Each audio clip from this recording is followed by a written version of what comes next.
नमस्कार विद्यार्थी मित्रांनो, स्वागत आहे आपलं यूट्यूब चॅनल ज्याचं नाव आहे मोहित मोटिवेटेड एक्झाम चॅनल। आज आपण बघणार आहोत TET म्हणजेच महाराष्ट्र राज्य शिक्षक पात्रता परीक्षा 2024साठी पेपर 1 आणि पेपर 2साठी अत्यंत आवश्यक असणारे बालमानसशास्त्र आणि अध्यापनशास्त्र यातील महत्त्वाचे घटक। चला तर मग सुरुवात करूया व्हिडिओला। मानसशास्त्रात विविध कालखंडात आलेला विकास व शास्त्रज्ञांची योगदान। ज्ञानात्मक अध्ययन पद्धती कोहलर व कोपका। समकारवादी किंवा मर्मदृष्टी समष्टीवादी उपपत्ती चिंपांजी आणि सुंदरवन यांनी प्रयोग केला होता। आसुबेल अध्ययन व अनुदेशन पद्धती ब्रुनरची ज्ञानात्मक उपपत्ती अध्ययन विषयक उपपत्ती। कोटलेवनची क्षेत्रीय उपपत्ती टॉलमन संकेत अध्ययन उपपत्ती गॅग्नियांची श्रेणीबद्ध अध्ययन उपपत्ती। मानसशास्त्रात विविध कालखंडात झालेला विकास व शास्त्रज्ञांचे योगदान प्रयोग आणि ग्रंथ।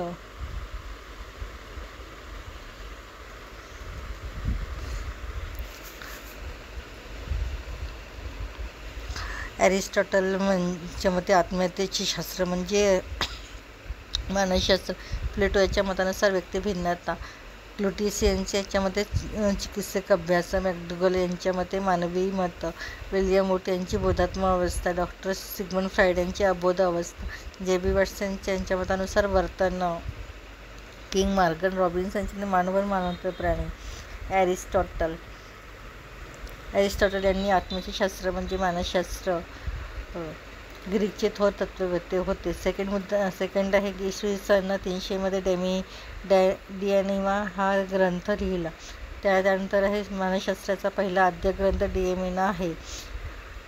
आत्मा म्हणजे काय व त्याचे स्वरूप प्रश्न उद्भवला, त्याची स्पष्ट उत्तरे मिळू शकली नाहीत।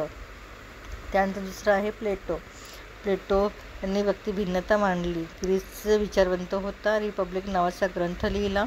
बालकाचे अध्ययन विषयक विचार सर्वप्रथम सुचविले की बालकाला अध्ययन हे त्याच्या वैशिष्ट्यपूर्ण छंद व गुणधर्मानुसार द्यावे असे त्यांनी मत मांडले। ग्लुटिसियस यांचा चिकित्सक अभ्यास प्रसिद्ध आहे। त्या युरोपीय शिक्षणतज्ज्ञ होते। त्यांनी युरोप कालखंडात मानसशास्त्राचा चिकित्सक अभ्यास चालू ठेवला। मॅकडुगलने मानवी मनाला मानसशास्त्र असे म्हटले आहे। तर मॅकडुगल मानसशास्त्र हे मानवी मनाचे अनुभवाश्रित व परिणामात्मक शास्त्र आहे अशी व्याख्या केली। विल्यम वूड यांनी बोधावस्था म्हणजे मानसशास्त्र असं म्हटले आहे। इसवी सन 1879 जर्मनीतील लायप्झिग मानसशास्त्राची पहिली प्रयोगशाळा स्थापन केली। प्रायोगिक मानसशास्त्राचे जनक म्हणून विल्यम वूड यांना ओळखले जाते। मानसशास्त्र म्हणजे बोधावस्थेचे शास्त्र म्हणजे मानसशास्त्र होय। डॉक्टर सिग्मंड फ्राइड यांच्या मते अबोधावस्था म्हणजे मानसशास्त्र। त्यांचे मुद्दे आहेत मांडले। मनाचे बोध व अबोध असे 2 भाग येतात।